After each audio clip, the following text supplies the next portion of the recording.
Right, the lights are okay. Good morning, sacred souls. Welcome to another episode. And today we are interviewing Sam Spiro, who is an intuitive love coach, but among many things. She's written a book called From Bullshit to Bliss. And basically, Sam is the author of this book, and she's a self-love coach and empowerment therapist who helps people discover and embody self-love so that they can live a more fulfilling life. She's also a cognitive behavioural therapist. I'm reading this from here because there's quite a lot on here. She's a Reiki Master Teacher, yoga instructor, and medium, and more. Sam uses her unique blend of expertise and personal journey to overcome adversity in her clients and in her listeners, and she unlocks the self-love and peace in a remarkably short time with people. So with that being said, Sam, welcome to the podcast. Welcome. We're really excited to interview you today so that we can talk about your book. Thank you, Beth. And we can talk a little bit about how you kind of got to that journey and how that came about. So if I hand over to you for a moment so that you can tell us a little bit about you, Sam. Obviously, there's a lot of information in the book about Sam and herself and her partner and you know, his journey, which is really interesting to read. But I'd like to hear it from yourself, so that you can kind of introduce yourself, Sam. Welcome. Okay. Hi, Beth. Thank you, Sophie. Even sorry, Beth. Saying hello. So I you were talking to Beth a minute ago. That's right. So thank you so much for having me on. It's really exciting to be on, and it's really exciting to be here to talk about something that I love talking about, which is that we can all basically, no matter how much, and I'm going to call it bullshit because that feels a very relevant word and a very real word to me, but no matter how much bullshit that we have been through in life, I think we can all find a way to actually cut through it and start to feel a more peaceful life. And I'll just give you a bit of background. So, and I think it's quite relevant. So my story started when I was 5, and my father basically, my mum and my dad didn't get on, and they had a big fight, and it ended up quite violent. And he left me with my mum. So I remember being 5 years old and making toast for my 3-year-old sister, and basically it just spiraled from there. So from 5, and then ended up being shipped out to the Middle East, where he dumped us in a boarding school, age 5, and with 3-year-old sister, I repeat, because it still shocks me, and basically having to survive. So you take all of that, and even though life was fine, and eventually I came back to the UK and settled into kind of what you would call normal life, you know, you never really discard kind of trauma like that. But you get on, you grow up, you go to school. As I write in the book, I didn't end up a crack whore. Went to college, did a business degree, and on the surface it was all fine. But you know, I remember when I must have been 13 and thinking, oh my God, I need therapy at 13, thinking. And so I took myself off to the doctor and I said, I really need to speak to somebody. And so I found a counselor, and talking to a counselor. And I think that progressed all the way through until I was about 40. So I had a spiritual mentor, I had counseling, I had EMDR, I had hypnotherapy, I retrained as a hypnotherapist. I did Reiki.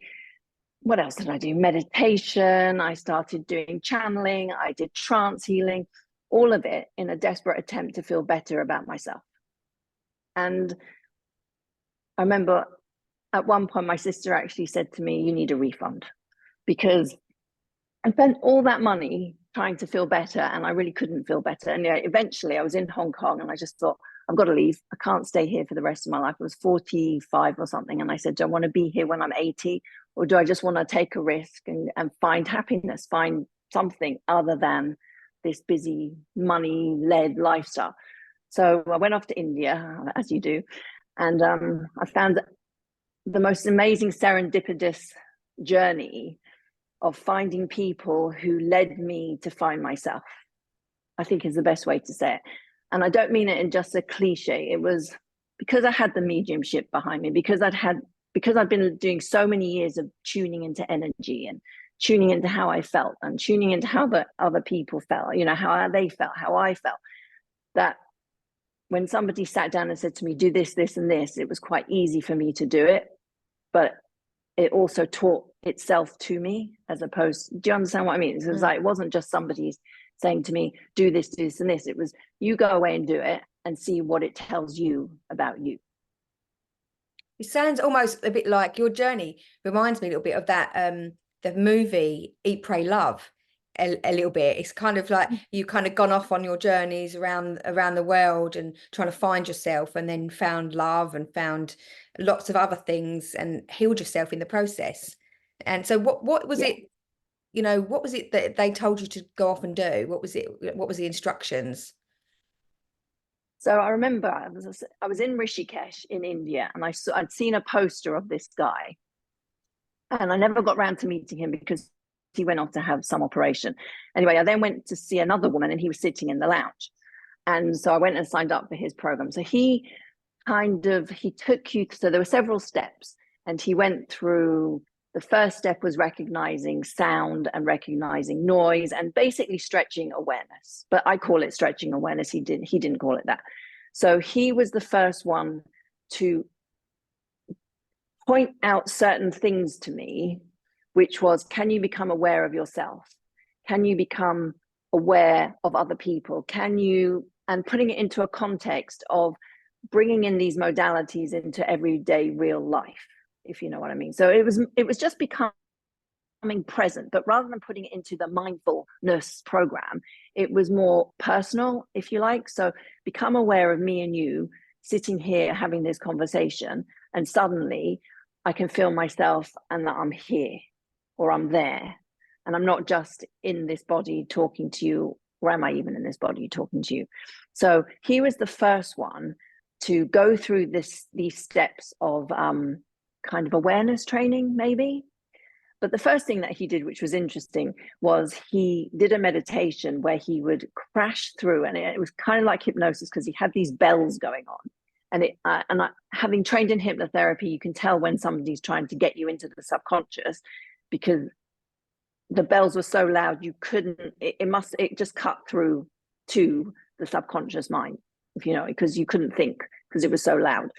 So his basic thing is, if you can come into a space of no mind, which you don't have to do with bells, but if you can come into a space of no mind, then you become more aware. But you don't have to sit in a cave meditating forever for 50 years, you know, or sit on, you know, doing the Buddhism trail where you sit in a little box and beat yourself. Sorry, I'm just ad-libbing on that. But you don't have to be quite as strict with yourself in order to come into this place of no mind, to then stretch your awareness to become more aware that you're not just constrained to a body, I think is the crux. And it's interesting when you say that, because one of the chapters in your book, you talk about the who am I, and it's interesting because it resonated with me with another book that I'd read by Michael A. Singer called The Untethered Soul, and he speaks a lot about that also, in literally talking to yourself and finding out, who am I? Am I the voice? Am I what I do? Am I the job I do? Am I the people I love? Who am I? You know, am I the thoughts I think? Am I the things I see? Because you're none of those things, are you? You're something much more reserved and further back than that. And so I found that really interesting when I was reading that, because obviously I've started reading your book, but I haven't got all the way through it yet, because it's quite big, and it is a really intricate book of, you know, teaching methods as well, of how to kind of really work with yourself to get into that, like what you're saying, into the awareness phase, and, you know, work your way through it. So once you did some of these exercises and you found your way back to who you are, if you like, and, you know, what you're at, what was your next kind of I'm going to interject there, because that who am I is, to me, the most important question that we can ever ask ourselves, ever, beyond anything else. And I remember the first time that I asked it, when I was going through this very lonely period in Hong Kong, and I had glandular fever. And something I recalled, one of my spiritual teachers said to me, just ask the question, just keep asking it and pose it like a question and like a mantra until you get the answer. So I thought, I don't know why I had never done it in the 20 years prior that I'd sat with him, but it popped into my head, just do it. So I was going around, and so I was basically in my flat working from home, and I was just going, who am I? Who am I? Who am I? And then I was on the sofa, and it just clicked, and I just looked, and I know I wrote about this in the book, and it was like, wow, I am infinity looking through my eyes. And with it came this massive expansive feeling that there was no body, there was no sand, there was just this infinity channeled through my eyeballs looking. And that was the start. But then it took me, so that was probably in 2015, it took me another 2 years or 3 years. I never asked it again in between that. I just kind of packed up and left. But coming back to that question, I think, and I mean, it goes to the premise of it, so much of like the great Indian seers and the sages who I so resonate with as well. When you ask that question, one of my favorite quotes from Ramana Maharishi is, that question dissolves the questioner. Yeah.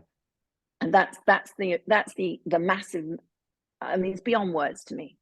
So if you ask it, and this is the premise of everything that I do now, you just take somebody into and you go, well, who am I? Ask that question, who am I?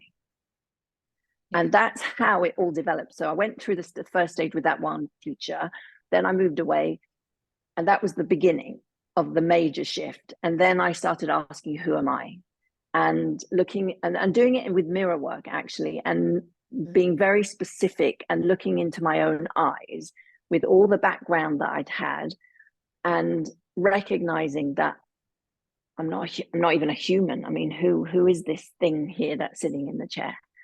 Yeah. And the more that I asked it, and the more I started to, okay, so for example, if we did it and we'd say, who am I? If you click your fingers, you do it really quickly, right? So you ask somebody really quickly, because it's not a question the mind can answer. It's not even about the mind, but if you ask it enough, you will feel 100% this sensation in the chest or body.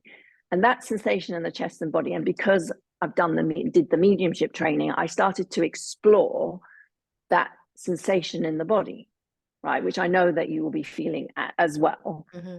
You go into that is the portal. That is enlightenment. So it's your solar plexus, isn't it? It's where your energy, it's kind of like the ignition point, if you like, or like the in a boiler where you see that little bit bubbling away, and that's kind of what it is in the center of your chest, isn't it? Yeah. It's that, energy center where your light body is coming out and really communicating energetically with the world.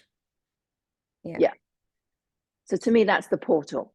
And if you go into it and you start flying around in it, like as if you're swimming in a massive pool, or with your awareness, so you're kind of floating in there with a blank mind, you're going to know everything there is to know about life.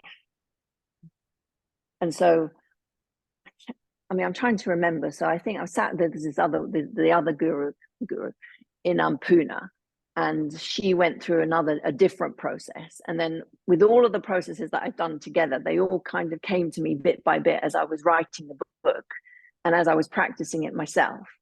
Mm-hmm. So it was almost like an uncovering of, well, okay, the more I wrote, the more I understood that, this is enlightenment, and it's definitely enlightenment, as opposed to some, ethereal goal at the end of the rainbow. This is it. Yeah. And I can resonate with that, because it's very much like when we talk about the universe, you are the universe, because it's within you. Yeah.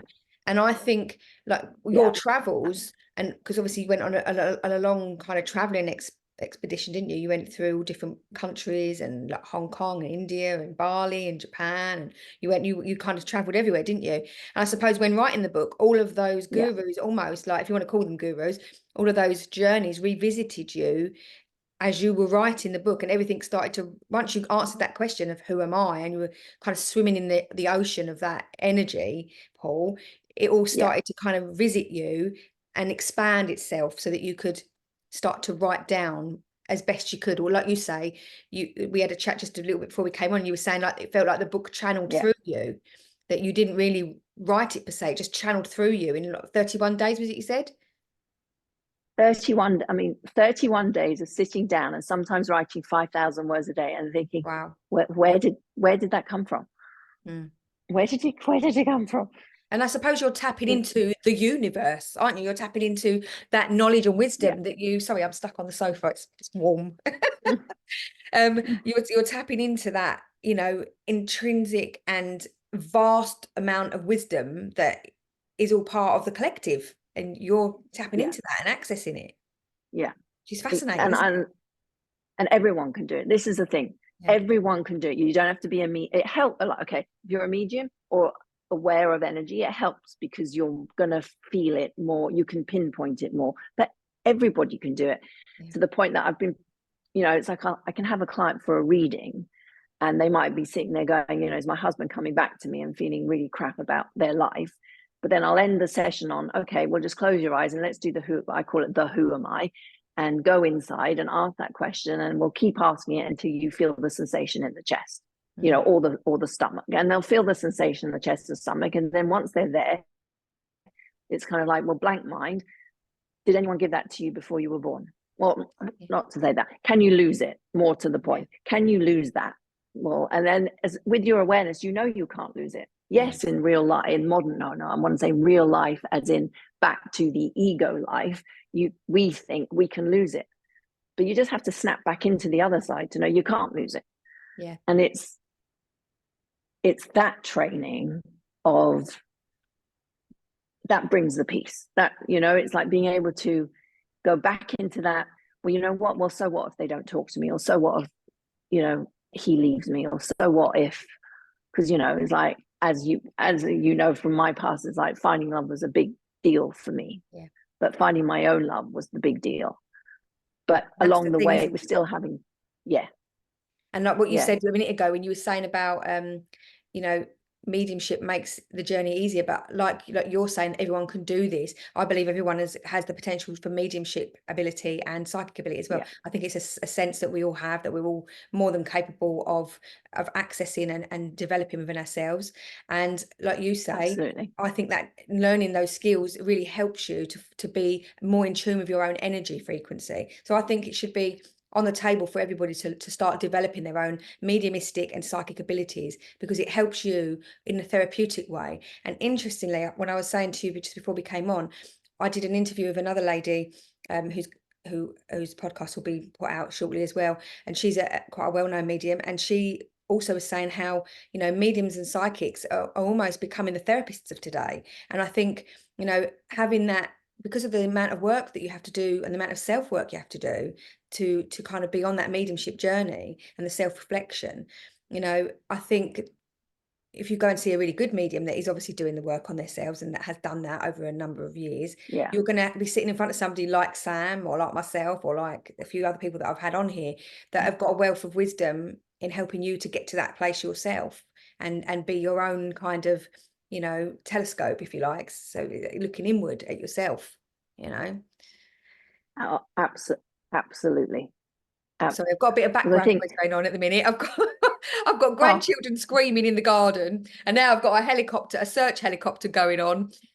Obviously somebody's in the water, because I live by the seaside, so somebody must be in the water. So please excuse any background noise, as this is live and we can't account for it.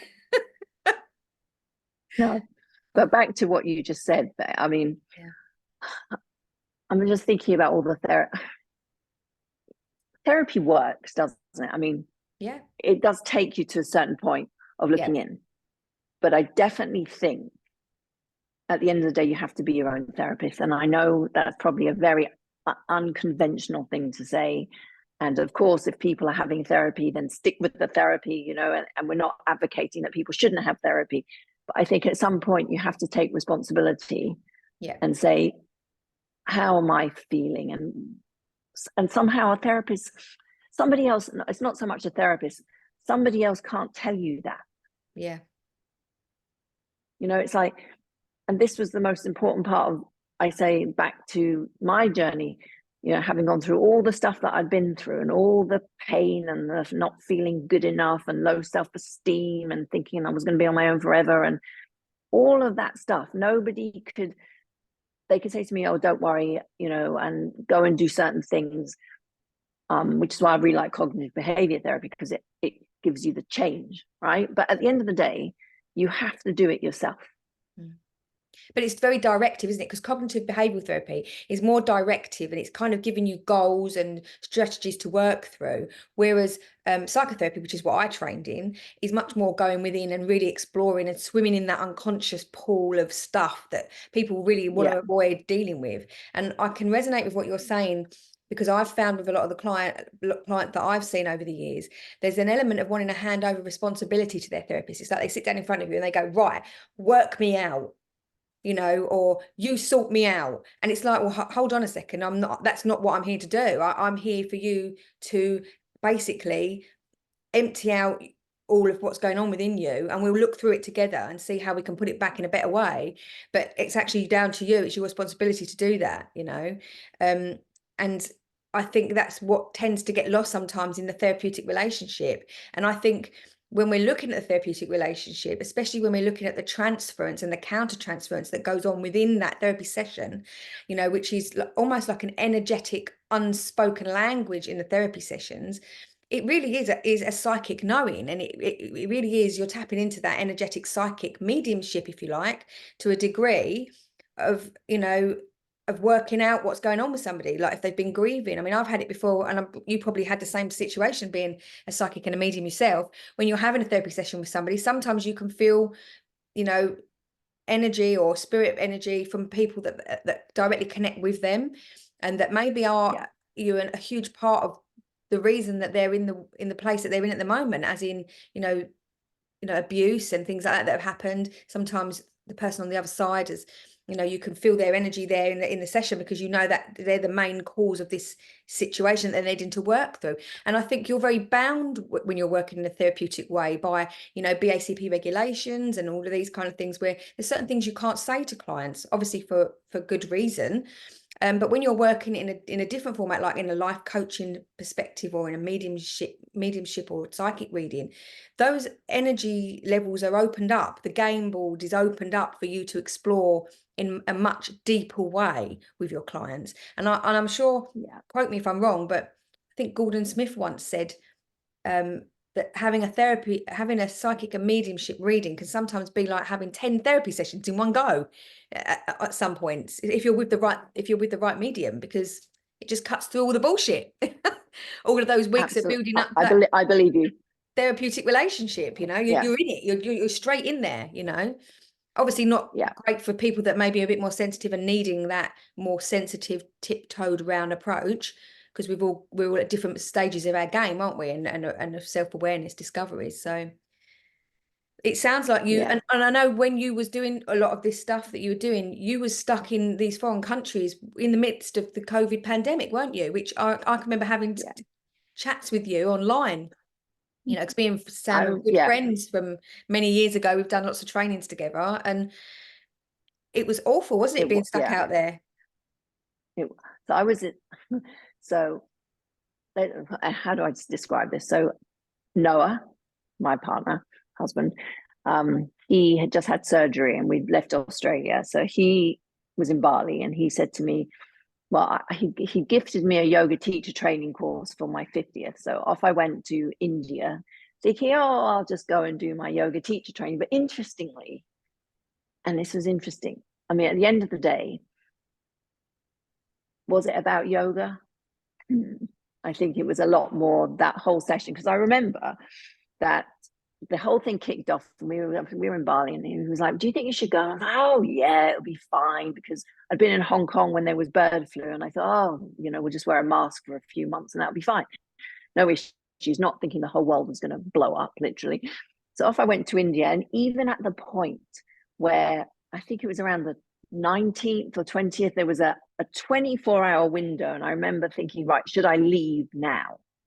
And then something inside of me said, don't leave. You can't leave India without that piece of paper, that qualification, but you just can't leave.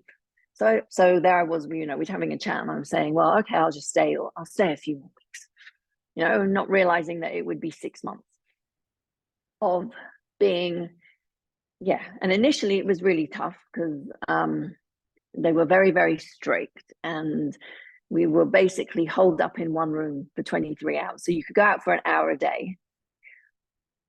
Like being in prison. You know, it was being in prison. I mean, people on my course got beaten for going for a walk in the afternoon. Like, Wow. fair enough. And I mean, I've got to say, okay, I don't know if many foreigners were beaten, but I know a few were found on the beach and they were made, there were stories of foreigners having to recite hundreds of lines saying, I must not do blah, blah. It's like being draconian. So, but I mean, I get it, because there, it's a population of billions, or 1 point however many billion. So, and so many people living in a small space, they had to be stricter than, I guess, other countries. They had to be. It must have been really scary, though, being separated from Noah as well. And, do you think that having that 6 months of separation between the two of you, do you think that helped kind of glue you together more in the relationship text? Do you think that it built more of a, the fires burning and that longing? And do you think that kind of did something between the two of you? I think it must have done to an extent, but I think it was more of the personal journey. Yeah. Because I remember going, because my mum died at the beginning of COVID. So I had that. I was watching that online, her funeral online, which was the most surreal thing. And I wouldn't wish that on anybody ever. It's awful, Sam. It was awful. I mean, really, not one. Anyway, regardless. So I think that, and I think being stuck in that room, and I think even though I'd been through so many different things and I started doing the Who Am I, but being confined in that space with just me, myself, and my bullshit. You were trapped and with I had it. nowhere to go. Yeah, you couldn't escape it. I had nowhere to go. I had nowhere to go with it other than into myself. So interestingly, what happened was, I remember I was sitting I started going into doing a lot of kind of the mediumship. I was going into the power. I was sitting in the power a lot. And I remember talking to consciousness, which is what I call it now, and saying, okay, show me what I need to do. I don't remember the exact words, or show me how I'm going to get out of this, or show me how I'm going to the next steps in my journey, which I find is a really powerful question to ask in any meditation, whatever. Show me how. And the next day, a friend rang me and she said, I know a woman in Delhi. Do you want me to put you in touch with her? And I said, yeah, okay. Anyway, this woman turned out to be a very, influential, very powerful woman. And so she managed to get me out of Rishikesh with a pass from the government's office saying, they had these special passes for certain people. So I got out of Rishikesh and I got down to Delhi. And at least there, even though I was there for 3 months, I was able to sit with her because she was interested more in the Who Am I. I call it the Who Am I, you know what I mean? Yeah, right. They were, right. So she was interested in sitting and being in that space, and her friends were interested. And so we all it was really nice to be able to sit there and just to be able to share that, to get through the time, as opposed to just being on my own and actually just being able to do it and to refine it, and to be able to see where different people were with this Who Am I, and how would it work, and what would it show them. And it became a dialogue. It's like, I have found the times, I don't know if you've ever tried this, but when I've said speed up my development, or then something major would happen and it would talk back to me. And I can't tell you how. It's not like it's a voice, or it's not like it's a spirit or a spirit guide, but it was a definite, you want to be speeded up? Well, there you go, have this. Yeah. And then have this. What are you going to do with that? And how are you going to bring that in, and how are you going to chip away at the bullshit with this, or etc. And I do think it is the lessons we're learning, and like the experiences we go through in our lives, they do become the mirrors for us to literally look through back at ourselves and think, right, okay, how am I dealing with this? Why am I reacting in this way? What each time something happens, and each time you meet a certain person or whatever can happen in your life, it creates that mirror for you to go looking back inside yourself. Well, at least it should do. I think we spend a lot of our time, don't we, on autopilot, and I think we're all guilty of doing it, numbing out the external existence and numbing out some of the emotions that are difficult. But like in your situation, where you were out there in Delhi and out there in India, you were literally trapped. You had nowhere to go. You had no option. And like, I think the collective could probably resonate with that, because there was a lot of us that were holed up you know, perhaps in more, you know, amenable circumstances, like in the comforts of our own homes, but you were in a situation out of your comfort zone. You know, you weren't surrounded by people that you were, you know, completely comfortable with. They're, you know, these are all new acquaintances that you've made. You were away from your love. You know, your mother just passed away. You're literally laid bare, and you've got to face yourself. You've got to try and find those strengths within you, and it must have been very difficult. But yeah, it really was. Yeah, it really was, especially, and I think you'll resonate. I mean, I know that I'm an emotional person. My nervous system can still be wrecked, right? And when I'm in the bullshit, whoa, you know, I don't know whether the nervous system ever recovers. I mean, I haven't studied enough on the vagal therapies, etc. But I actually don't know whether it ever recovers from what it's been through. So when it's put in a situation of extreme anxiety inducing, you know, fight or flight or freeze, it goes into its old patterns from whenever birth, from life. So it was, I think, specifically, how am I going to deal with this nervous system of mine that flares up in that situation? How can I incorporate the who am I, or consciousness, or meditation, or walking, and to deal with my anxiety, separation, and just this feeling of being out of control and not knowing, you know, for somebody like me, not knowing when I'd see Noah again, not knowing if I could even get back to Britain, couldn't get back to the funeral, just not knowing. Yeah. And I think it's, and you know, and I mean, I know many people as well who find that tough.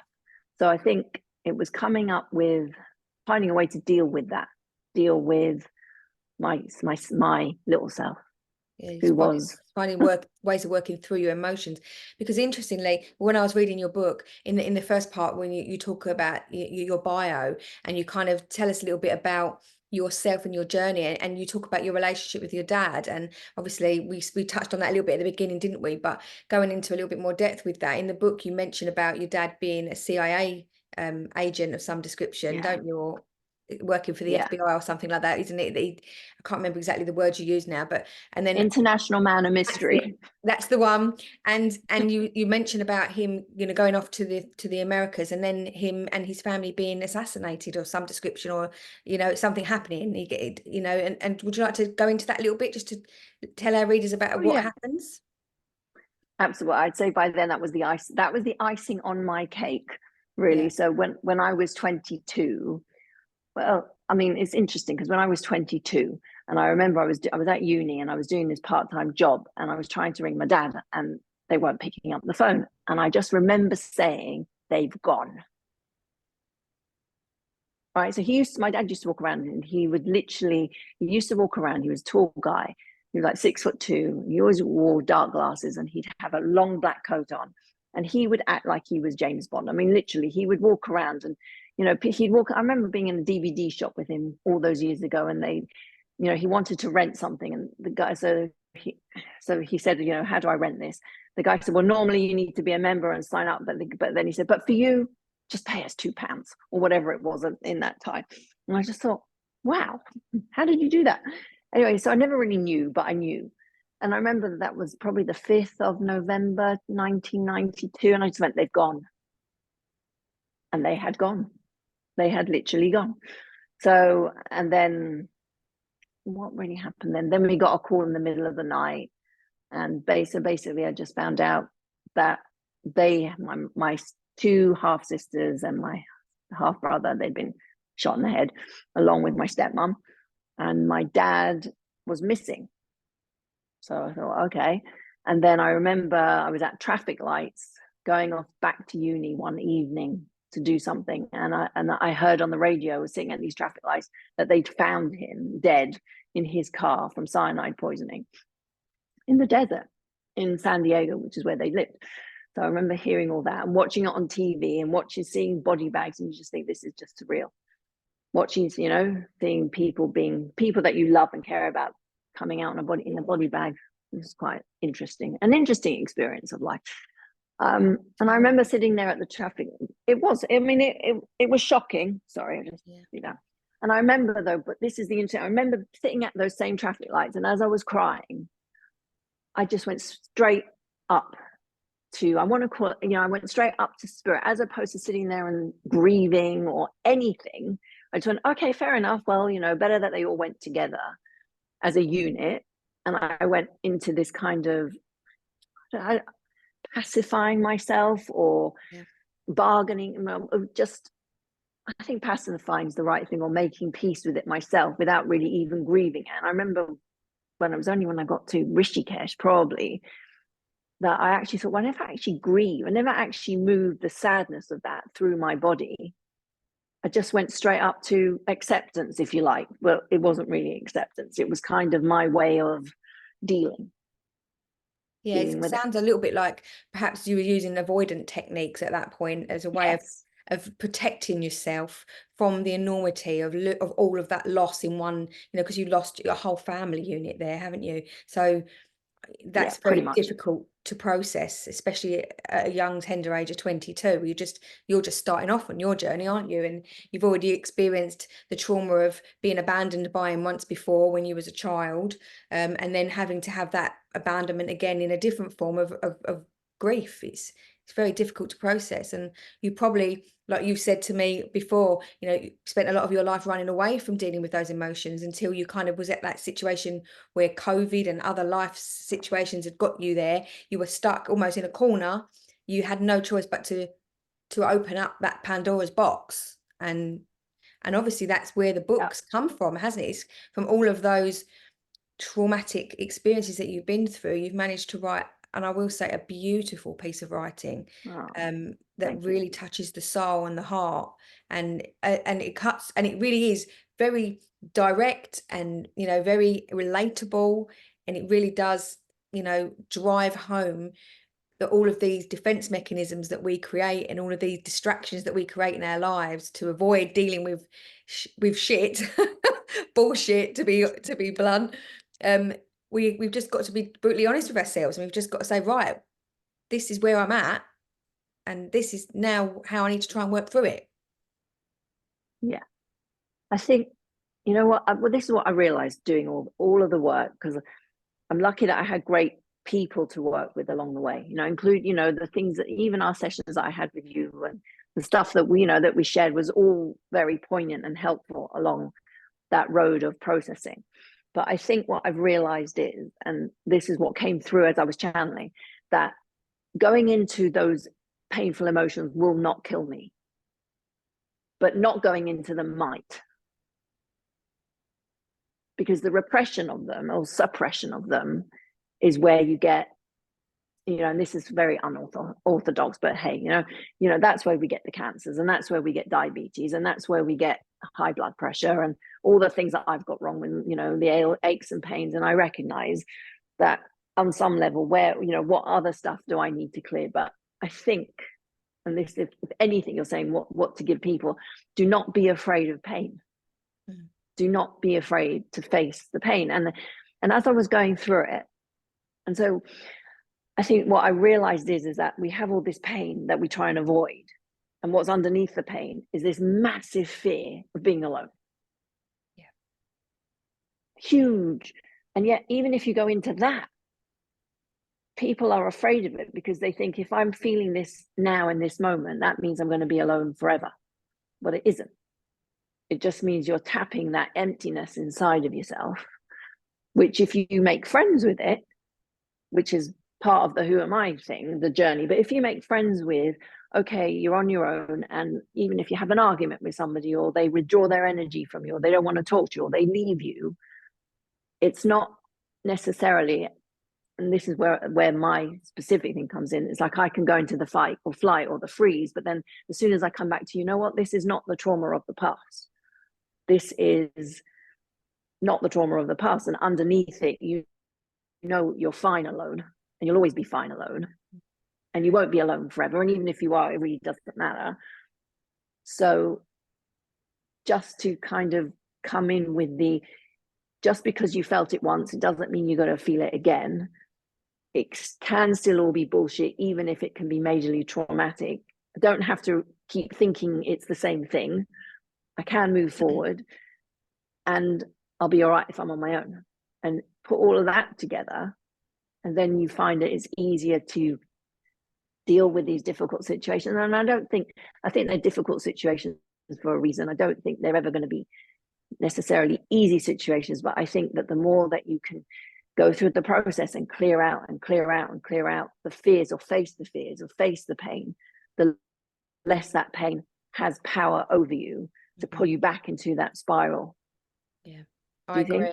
I agree. And I think that in that really important part that you're saying about the who am I, that really is the kind of base that everything is structured on. Because if there's that fear of being alone and fear of annihilation, really when you go into that space of who am I, what you really will find, and obviously it's different for everybody and their experience will be different, but from my perspective is that you're not really alone, because you're connected to the cosmic ocean of collective energy. So you're not really a singular person. And I think it's the perception through human eyes that allows you to see that you are these separate people, and it's part of the journey of the humanness that we're needing to do in these lessons we live now. We're needing to have those singular binoculars on, because it is those singular experiences with people that create the symbiotic therapeutic relationships and the reflection that we need to endure.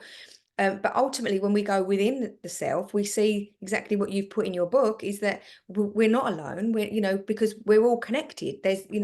So you're not really alone at all. And that, I think when you can sit in that energy for long enough, that starts to become a real therapeutic space to be, doesn't it? It really does.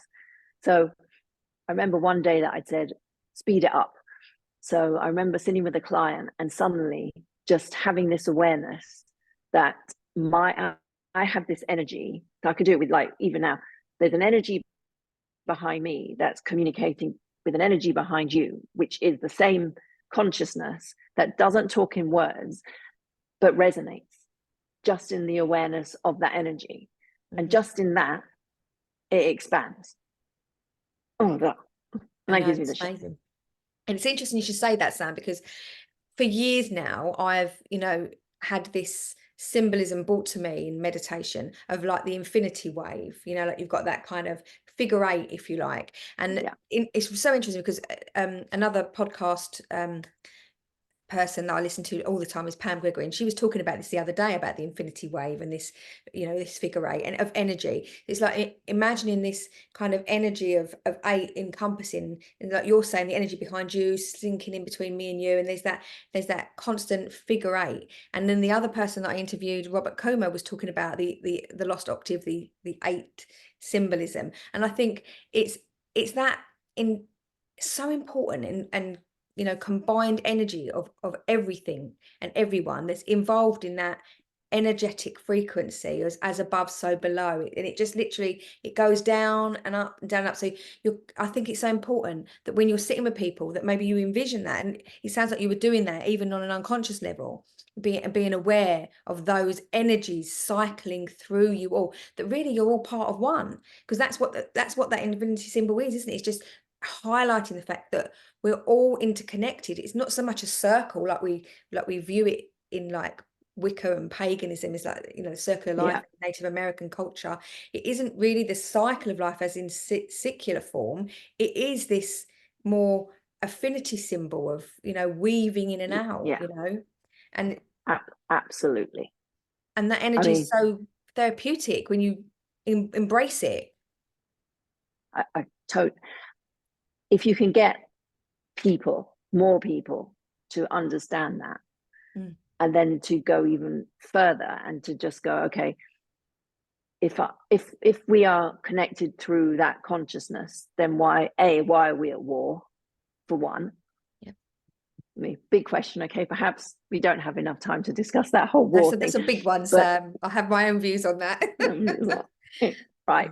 So, but if we all know that this skin thing is just the only, like tissue paper that splits us up in this vast pie of consciousness, then why are we fighting when we are all the same vast pool of consciousness?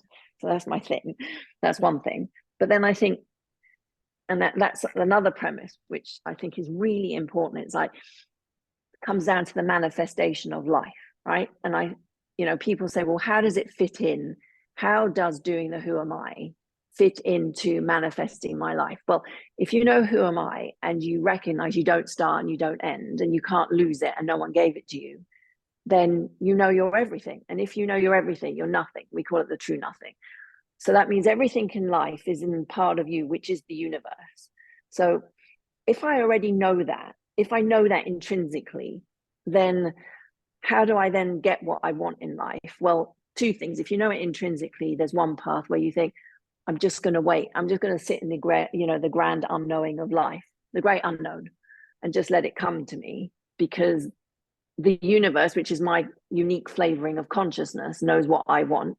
Put it in my, it didn't just come into my head. It's like I never said to myself I wanted to be an opera singer, if you know what I mean. I think we all have our unique flavor, right? And I mean, we all have our unique flavor.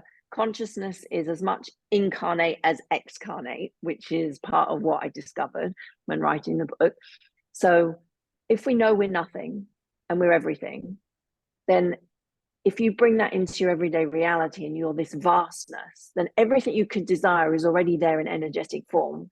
So I'm going to speed up how I pull it into my life. Now, of course, you could say, well, I might want to win the lottery, but it might not be part of your karmic plan, unique flavor of consciousness to win the lottery. Or it might be.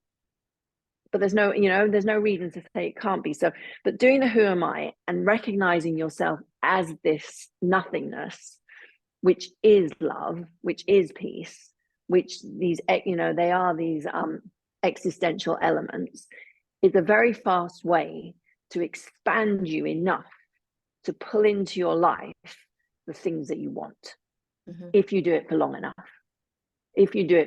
So, but then people say to me, well, how does Donald Trump do it? I don't think you have to be focused on love to do it.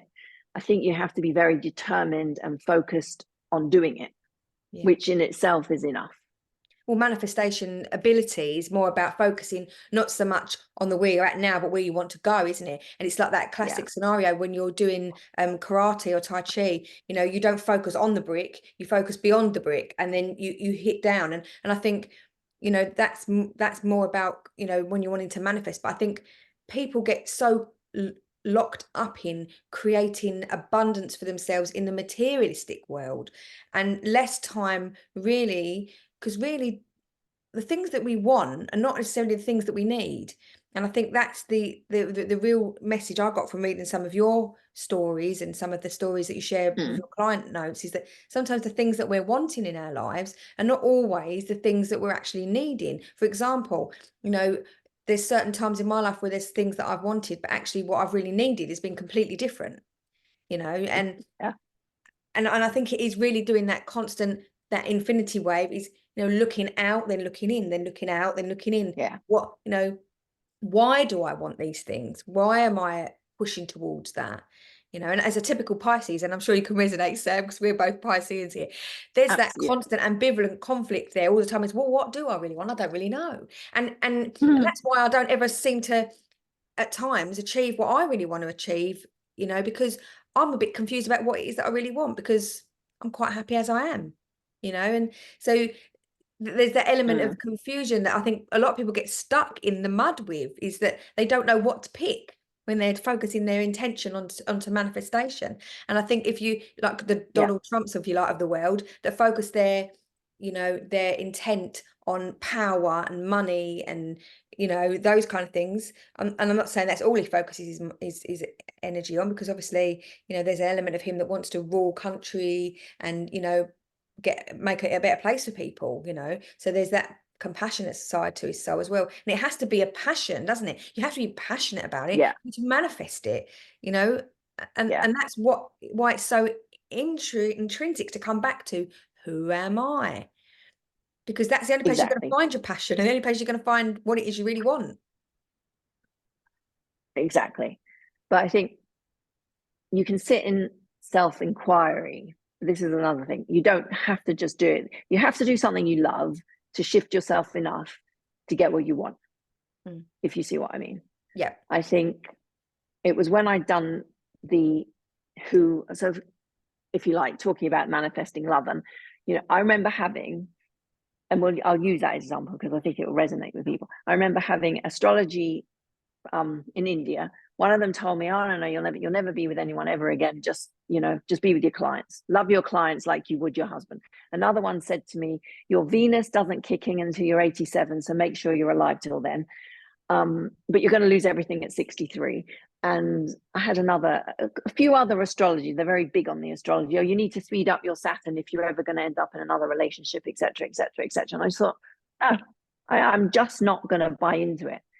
And I went about clearing all of the emotional scabs that I had, to the point where every time I got rejected, I realized, I traced it back to the energy, which I think everyone can do, that when you get triggered in something, you can feel that feeling. And if it's familiar, you can trace it back like a snake, all the way back to the first time it happened. And I could feel it.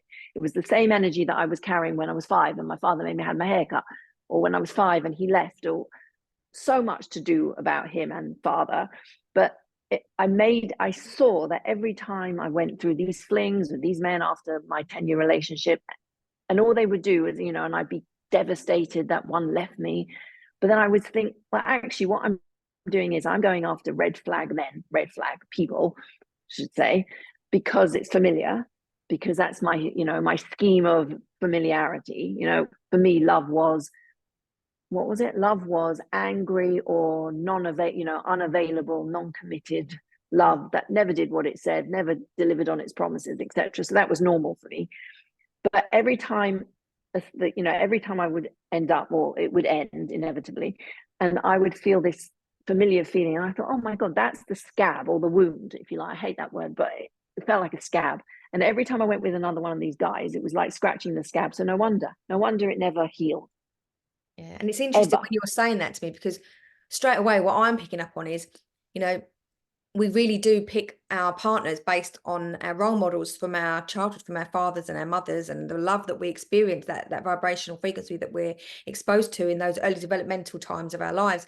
And interestingly, your father was like an espionage, elusive character, almost an unavailable character. And you then, your type that you've been picked, or you picked upon, is these unavailable, non-committal type relationships. So thus subjecting you to constant, furthermore, abandonment and kind of neglectful situations where, and it's because we do this in an unconscious way, I think, because we're really just trying to heal that wound that's the deepest wound there.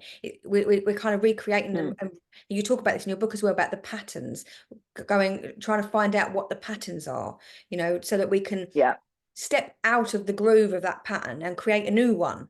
Because otherwise we're just reliving those patterns, aren't we? Going back over and over. And I think we've all got a pattern. I mean, just using I'll use me as an example here as well. I've had a lot of health problems for many, many years, even from childhood. I was always quite a sickly child. And I had the same situation as you. I had an abandoning father. My father left us when we were 2 because my mum and dad's relationship broke down. And we didn't have a connection with each other until I was 18, when, interestingly, my psychic abilities ended up bringing us back together again. But that abandonment was felt very viscerally and very deep from a child. And I think there was a part of me that when I was unwell as a child, or I had a childhood ailment, I'd be literally overwhelmed with love and affection from my grandmother and my mum, who were quite anxious, and they had anxious attachments. They were very fussy of me. And I think there's a pattern that built up in me in some way, shape or form, that only when I'm ill am I getting the love that I want and that I need. And then there's this pattern that creates itself, that your body's then almost going on its own tangent, because that's the message, that's the computerized program that's in my brain. And my body is just constantly creating ailments and illness constantly, because that's its way of creating that love and frequency from other people. And it's so difficult to break that pattern. And even on my dad's deathbed, when he was, when he passed away in October, some of those old patterns were coming back up again, of that abandonment and that loss. And it's so interesting how that happens. And it is about being aware and trying to work through it, trying to see where you've gone wrong, how you've started building these patterns. Because again, without breaking them, they are literally hijacking your development, hijacking your journey, aren't they? They're the rocks in the rucksack that are holding you back from really getting along to what you really want to do. Yeah. I mean, because then I think to myself, when I hear you say that, I think by the time they get in the body, then what do you do? But then I think to myself, so there's another wonderful spiritual teacher, Krishnamurti, Krishnamurti, right? And he was a fantastic, very present spiritual teacher, but he had a lot of ailments as well, and he just got on with it. So that's not to say that we can't break. I mean, because I've got them. We've all got something. So I think, whilst I think if you can catch it early, you can break it.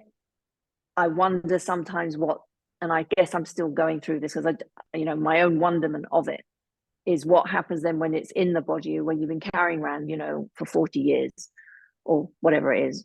I just found out I've got a fibroid. So how do I do that? I was thinking about this the other, just yesterday. Do I go in through hypnosis and start to try and pop it? Or, if I just zone out of it, what can I do to actually, can I do anything? Or do I do what, go the Krishnamurti way, which is just sit with it and be? And I think there's an element to the fact that we have to be quite honest with ourselves that we are, a spirit inside this human body, and there are certain things that go wrong with these meat suits that we have, that perhaps we have contributed to some way, shape or form with our consciousness and our our thought processes. Definitely on an energetic level, I think all trauma and all emotions have an ability to wreak havoc within the energetic field and then thus cause disease. But I also believe that sometimes these things happen in our bodies just because they're malfunctioning, and that they are of some way, shape or form separate to us, like like the cars we drive. So I believe that there's things that we can do, and nature provides some of these things, like walking out in earthing ourselves and grounding ourselves and filling ourselves with the right nutrients and all this stuff. But like you say, there's a consciousness element to it also, and it's very difficult, like you say, to break that pattern when you've had a lifetime. I mean, I'm 48 now, so I've had a lifetime of self-talk with that dialogue. It's become, it's in the tissues, it's in the cells, it's going to take, I'm not saying it's not doable, but it's definitely taking time. It's an unlearning almost of it's like in Ayurveda, they do this thing called where you're kind of getting rid of all the toxins in your body. So you've got that Brimhana where you're kind of putting good food and building, and you've got Langhana where you're kind of detoxing yourself completely. And I think it's the same with us as physical people. In the mental sphere, there's an element where you're having to completely empty out all of that pre-learned bullshit the self-talk is what you talk about in your book, to make yourself almost a clear vessel so that you can then start putting the right stuff in. And that's where your life coaching stuff is really interesting, and I want to touch upon that. And I know we're already kind of going, I knew we'd go over because we've got so much to talk about, but we're kind of getting to that point with the life coaching. How did you kind of bring that into the book and help people with practically putting it together? Because you said you were interested in the CBT stuff, so is that kind of how you've developed that? Well, yes, I think I've combined. I want to say one thing though.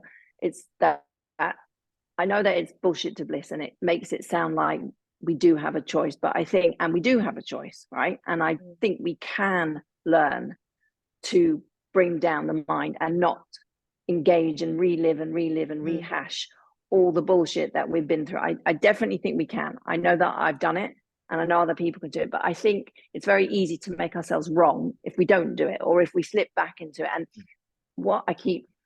I think the most important thing is this book is it's not about perfection. It's not about saying, oh, I had an Eckhart Tolle experience, I wish, where I woke up, one morning, like one evening I was on suicide death row, and then the next morning I was just in pure bliss. I've had pure bliss. I have pure bliss, but it's not, I would love to say I'm in the Eckhart Tolle zone, but I'm not there yet. But I'm getting there, right? I'm getting it. And this book is not about perfection. It's not about saying, you have to wake up and this is the only way you can do it. And, You know, you have to give up all your trauma and you have to give up all your drama, because you don't have to. None of us have to do any of it, because on some level, as we know, it can still serve a psychological benefit, which is the secondary benefit of, because it keeps us, you know, in familiar territory, or it keeps us safe, or may not be really safe, but we think it's safe. But in terms of the life coaching, I think, you know, you can bring in the who am I into a session, and I do this in hypnotherapy. You know, sometimes people are going through something very traumatic, and once they've released it, so I'll then bring in the who am I, and then they get that sense of spaciousness. And one of the easiest things I love to do is just say, well, okay, float up to the ceiling. Imagine a part of you floating up. And then they'll say, oh yeah, but you know, I can't see myself. Well, then sense it, or see a picture of you. You know, there's a million ways that you can get people to actually detach. And as soon as you can see yourself sitting on the ceiling, then you can stretch it like a rubber band, and it can touch one wall, and it can touch the other wall, and it can touch the ceiling, and it can touch the sky. And then suddenly I can be aware of me and you having this conversation. And then very quickly, and the more you do it, the more you practice, you will get this sense of, okay, I'm there and I'm formless and I don't have a body and I'm just floating. And as soon as you can start to do that, you can actually start to see, those are the roles that I'm playing. You know, do I have to still play that role? I mean, I remember once while I was in Thailand, I wrote about this too. And Noah had said something to me, and I was about to slip into the, oh, you know, I'm not good enough, old paradigm. And suddenly I heard in my head, you know, I don't need to play that role anymore. I don't need to play the role of the person. Doesn't mean I haven't I slip into it sometimes, because that's the journey, right? The journey is, it's not about never saying it's never going to happen again. It's about saying, okay, if it happens, how quick can I bounce back? How quick can I get back to floating in the ceiling and feeling blissful and saying to myself, I'm nothing. I find that too. So I bring in these elements. So we'll go through a session. We'll talk about a problem. We'll talk about what they want to achieve. Then they'll start to, and once they start to go into the bullshit, then we'll go, okay, well, so expand yourself. Now, how much is there? What is the bullshit? How bad is the bullshit? How do you feel about the bullshit? And suddenly there's less bullshit. It's so interesting, because it's almost like you're saying there, it's about identifying the if you were imagining it as a play, identify the character that you're playing. Identify it. Who is that character? Tell me about that character. And then you're almost saying, okay, so what character would you like to be? Let's rewrite it. Let's change it. You know, and I think that's so powerful, isn't it? Because you're the one writing the book. So, you know, metaphorically. So let's change the character. Let's, you know, if you're not happy as that character, let's try and change it and like you say, not avoiding the pain. So there's going to be a little bit of pain to go through to get to that place, like there is with everything, you know, even labor, having a baby, you have to go through that, the labor of birthing, and it's, you know, new life coming into it. It's the same when you're changing a part of your persona, isn't it? And you're trying to achieve a different outcome. You have to go through that birthing process again, you know, the rebirthing. But I think, and this is what also, nobody put the words that we think in our head. They weren't put there by divine intervention. It's not like God's up there in a chair going, you must think this about yourself. If we're nothing, and if we are the true nothing from which all of life flows, then I can put in there anything I want, right? But because we're so familiar, and because we brainwash ourselves, we hypnotize ourselves to believe the story that we tell ourselves about ourselves. If you then put in, and this is what I say to people, and I try it myself. So I'll be repeating a story about something, and then because I know intrinsically I'm nothing and everything. Nothing is put in there by stone. I don't have to believe what's in there. I can choose to think what I want. But what I'll do is I'll tell myself a new story about me or somebody else or something in my life. See how fast the new story feels like the old story, as in the familiar story. So I think it's more that the more you wake up, the more you're willing to challenge what you think you believe. And the more you're willing to believe that no one put it in there, and if no one put it in there, then I can choose to change it. And okay, fine, it might take a few goes, it might be uncomfortable, because it will be uncomfortable. it will be uncomfortable to change the story because we're so familiar with it. But if you want peace more than you want to defend your story, then you got nothing to lose. You got absolutely nothing to lose to try and say, okay, I'm going to start believing this. Not even believing, I'm going to just start repeating this, because this thing up there, I call it up there, is such a powerful tool that if I've spent, my case, 54 years or whatever, telling myself one story and I've managed to believe it, then maybe I could give it another story to tell. So People why don't not try? realize how powerful the mind really is, do they? Because one of the exercises I used to do a lot with, because I used to work a lot with drug addiction, when I was doing therapy in practice, and I used to work with a lot of people that were struggling with different addictions and suffering from all kinds of anxiety disorders. And I think one of the main things that helps people to visualize how powerful their mind actually is to ask them to imagine a lemon. Imagine a lemon, imagine what it tastes like, imagine what it smells like, and you instantly start salivating. And then you realize how powerful your imagination is, because your imagination is creating a physical response in your body. And I think what you're saying there, like when you're saying about how trying to change isn't easy, but it is within your control. Because if you can think of a lemon and instantly start to have a physical reaction, you can think up any narrative you like and try to create that yourself. It might take longer because of all the bullshit you got to unpack and all the things you've got to deal with. Like I'm still trying now, and I'm not being unrealistic with that. Neither are you. We're telling people and we're sharing our stories because it's never too late to start working on it or to continue working on it. It's part of the journey of life, isn't it? It's the Fool in the tarot card. It's that, you're constantly on that journey, going down those roads and exploring. I know, I totally agree. And I think if you take that premise, then I think one of the most useful things that we can tell people is that if no one put it up there, then what you think about yourself, you can challenge, but also what you think about other people, you can challenge. So, the amount of times where I've, if I have an argument with my partner, and I'm thinking, what am I, whatever, and there's something I'm like, but hang on, this is a reaction based on X, Y, Z, which is my past, through the lens through which I am defining certain behavior or certain reactions. And you know what? I can choose to see this however I want, and I can choose to be kind even if somebody hasn't been kind to me, or I can choose to be caring, or even if and it really is a choice. I really believe, and I know we get triggered, and I know sometimes we react, but I think ultimately we can choose whether we want. I do believe love is a choice. I really do believe it, it's like, I don't think it's a moment to moment feeling. I think it's a choice. I don't think it's a feeling even. I think how we can, hate, I call it love or mind. And I think when we go into mind, we can judge, we can judge really harshly. We can be very unfair. We can be very critical, or we can think, you know what? I can challenge this. I'm inclined to agree with you there, because I don't necessarily think that I think love is a choice, but I think what I've experienced in my life is that I don't think you always choose who you fall in love with per se, in regards to, like, obviously the relationships you've had in the past. I think sometimes that because we're resonating on that frequency with that person and something feels familiar, something sparks something in our energy, but we can choose who we decide to love.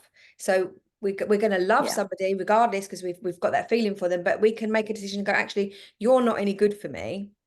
I choose this other person that is good for me, and you can still, there's still going to be those things that resonate and that you think, wow, that energy with that person's really strong, but not necessarily because it's a good thing.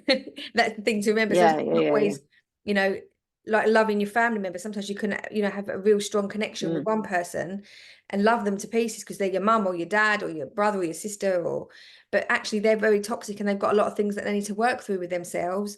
And you have to choose to walk away from that because it's not serving you. But I think it's a great point, because I have, a few clients, they're all dealing with a lot of them are dealing with this thing. And I think this really helped me too, is when I decided, I think I'd been with someone and we broke up after 6 months, and I felt so forlorn. And then I thought, you know what? I can still love them, but Yes, I can love them from afar. The love doesn't have to stop. And I felt so much better exactly. when I had that click, when I think, you know what? I'm going to carry on loving you to the end of time, but I don't need to be near you. Exactly that. Because love And isn't it defined was upon wonderful. the life choices you make, as in whether you stay with that person. You can still love somebody, can't you?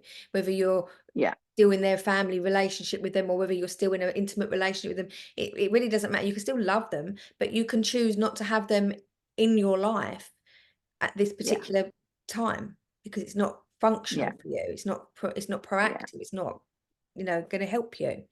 Don't get me wrong, sometimes Totally we agree. need to work through some of these traumas. I'm not trying to spiritual bypass here and say, right, anybody that Yeah. causes any kind of an issue, because you have to really look at that and think, well, is it me? Is that, is there something going on here that I need to work through with this person? Is this something that we need to work through together? Because sometimes that is the case. You're needing to Yeah. work through an issue in your relationship, and it is going to be hard work. But there's other times when the relationships are, really detrimental to your journey here, and to your mental health and to your emotional well-being. And in that case, you have every right to change the narrative, and Totally. look at that and go, well, who am I with this person? Is this who I want Yeah. to be? Is this going to work? If it's not, then you need to be strong and eliminate that. Yeah. No, Not I an agree. easy And thing to of course, do. no, we would never say, if somebody's, if you're in any kind of situation where you're feeling uncomfortable, no spiritual teacher or anyone would ever say to you, No, stay if you feel threatened, or if you feel uncomfortable, or if you feel like, if you feel 100%. you have to go, then you go. Because ultimately, I think we all know in ourselves, don't we? If Yeah. we listen, what the truth is. But I still, even in that, I've read so many, I remember reading Esther, so many different books that I've read as well. Mm. And there are so many different practices that I think and some I have written about, like, for example, gratitude can change a relationship. Of course, we're not talking about abusive relationship here. No, That of can, course not. No. no, that's right. But if we're in, somewhere where we feel, if we, and I've found this, if we're in a situation, I'm not talking if I give appreciation, that can change it. Mm. That can change the dynamic. Or, if I give, so say, for example, where if I want love, if I give the love, or if I want a hug, I'll go give the hug, and that will also change it. So I think in that process of that book, I've learned that giving and receiving is the same thing. Yeah. And really, it takes one person to break it. That's what I've learned too. Yeah. And also It takes looking through one the eyes of person to break it. compassion. If we, Yeah. when you're in your relationships, I've learned this, I've been with my partner for 30 years, and we've gone through lots of different Wow. problems in our relationships. And, I think there's an element of being able to look at that other person, and we're very guilty of sometimes seeing the faults in everybody else, but never wanting to see the Yes. faults in ourselves. And also never giving the other person credit, and thinking, well, let's look at all the good things and the good qualities about that person, and maybe their journey and why they are reacting the way they are in certain situations, and come to that with compassion. And again, like Sam just said a moment ago, I'm not saying that in the context of a violent or domestic violent relationship, because that is completely different. But I'm talking about the everyday, to-ing and fro-ing of, not getting your needs met, and feeling as if, you're struggling, you're in ambivalence with each other. There's ways of working through that by being grateful, having gratitude for the other person, seeing what their good qualities are, Yeah. and then, and being proactive, not just expecting it all to be done for you, as in, oh, I need a hug, I Yeah. don't feel like I'm getting enough emotion, I'm not getting enough sex, wanting that person to bring that all to you. Well, go out and create it. Move forward. Yes. You be proactive in that as well, because it isn't just about Yeah. receiving, is it? Like you say, it's that symbiotic, energetic. Again, Yeah. we're going back to that figure eight again of the infinity wave. It's Absolutely. about that real energetic flow and ebb and flow of giving, receiving. And who am I? And who am I in the center of that? Like, if you look at the figure eight, Yeah. in the center of that infinity symbol is the who am I, and I think whoever you're engaging with at that time, you both need to sit in that who am I space for the energy to flow freely around you. That's my view. Oh, absolutely. No, that's what happened with Noah and I. I remember we sat there in Rishikesh. Oh no, in Pune, and we were just there as friends, and we were both asking that question, "Who am I?" and looking into each other's eyes as we were doing it, and it was really, really profound. So you don't have to do it with somebody else, but you can do it with yourself in the mirror. I think it's a really amazing that word, but it's a profound question to ask. Yeah. As you stare at yourself, if you're prepared to see what's really there. Yeah. Wow. Because it's confronting. It is confronting. It is very much. I think it's been great chatting to you today, Sam. We've covered such a lot, haven't we? And to be honest with you, I could probably go on and even more to talk about with the book. And maybe we can come back on at a later date when I've got through the rest of it. Sure. Because I'm sure there'll be more questions that that I'd like for you to clarify for some of the listeners, and and I'd really highly recommend that you look and consider purchasing the book, From Bullshit to Bliss, Sam Spiro. I'll put a link in the footnotes with that so that you can go and find it on Amazon. And I know, Sam, you offer a lot of your coaching and kind of things like that, don't you? So sessions. is there anything that you want to kind of put out there for anybody that wants to come and see you for anything, like for therapy sessions? Absolutely. Get in touch. But I think now I think the most important thing is come when you're ready to face the bullshit, because then you're going to get the best result. And this is also the thing. I think this work works really well when you're willing to take the risk of, and this is what I found, if you're willing to face the risk or take the risk that if I believe I can have it, means that I'll have even more to lose if I don't get it, but you will get it. But you have to be willing to believe that you can change, that you can transform, and that you can do it quickly, and that in the transformation you can actually shift into a better reality that feels better, even if all you get is a feeling of knowing how to feel more peaceful with life where you're at. But you have to be ready. I think it's confronting work, and it's serious work for people who are serious about getting free. So it's more than just a site. I mean, I love my readings, but it's more than just a reading. It's more, it's a real journey of self-discovery for people that are sick and tired of being sick and tired of life. So if you are sick and tired of feeling sick and tired of life, then please do get in touch with me. Yeah. And I love that bit in the book where before each chapter you kind of state if you're sick of this, if you're sick of that, if you're all of the things. Like there's a certain chapter where it talks about ill health and problems with your health, if you're if you're fed up with feeling like this, if you're fed up, and that that chapter is going to be all about trying to make yourself feel more physically free and more physically abundant. And I think what I like about your book especially is that you can just flick through the chapters. It's not one of them that you have to sit through the arduous going through every single thing at the same time. You can just flick through the chapters and find things that resonate, and I found that really refreshing, because some books you just literally have to read all the way through, and although obviously you're going to get the best from it reading it all the way through, it is that kind of book you can just pick up, flick through a page and go, right, let's work on this today. Use your intuition. And I loved that about the book. I thought that was really good. And thank you. And I think like everything, books, I believe, have an essence of soul in them.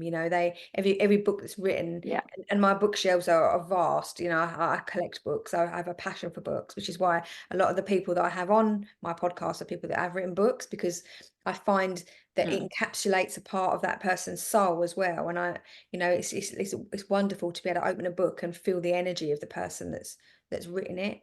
And one of the things that really resonated with me reading your book was, we all do carry these elements of fear in us to step into our authenticity, and fear of being seen. And I found it extremely hard when I started this podcast, because I'm not one of these people that like to be in the limelight at all. In fact, I'm the complete opposite of that.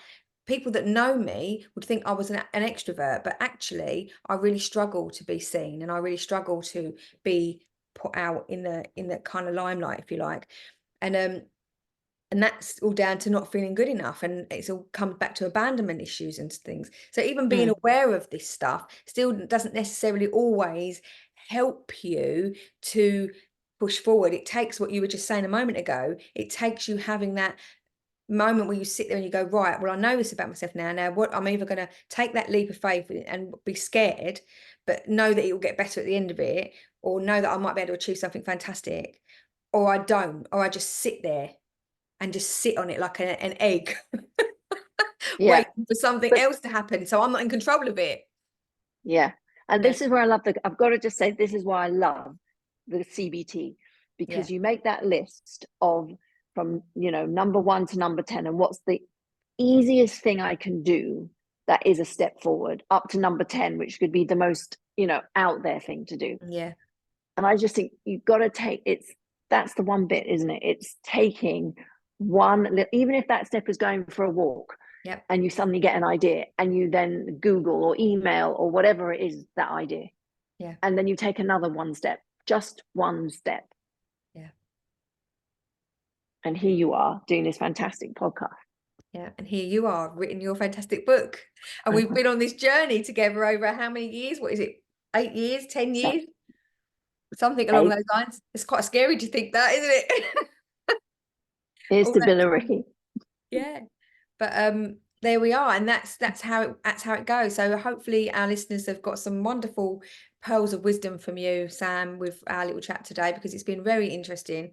And we wish you all the very best on your journey. And what's next for you, Sam? What's kind of happening, what are you doing now, and what you're going to What's be doing?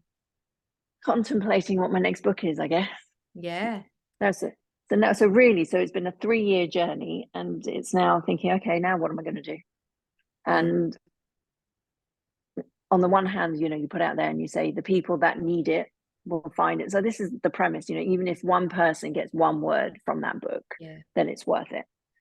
So Yeah. the people that need it will benefit from it, and hopefully they'll come and they'll want to do the work with me, Yeah. and probably a lot more writing. Yeah. And we shall see. The great unknown, Yeah, exactly plus a bit that. of manifestation. Yeah, fantastic. Well, it's been a Oh, pleasure, and thank you so much for your thank time and for gracing us with all your wisdom, and and being really open and candid with your journey. You've been through a lot of trauma, and to explore that in a platform like this as well. I know you've obviously written it in the book, but it is always difficult talking about things, you know, and airing those things. We know as therapists that is quite difficult, and you. it takes a lot of bravery to stand there and speak your truth and tell your story. So we really like to thank you for that. Thank you for your honesty and for your authenticity, and for coming here and sharing all of that with us. And we wish you all the very best with the book. I'm sure it'll be a big hit, because it's definitely one of Oh, my favorites so far that I'm reading. I'm loving it. So oh, thank you. thank you All right, so my much, love. Well, Sam. thank you for having me, You're- and of course, any other questions, and we shall talk again soon, I hope. yeah. Okay, you take care, Wonderful. honey. Bye. And you, my love, take care.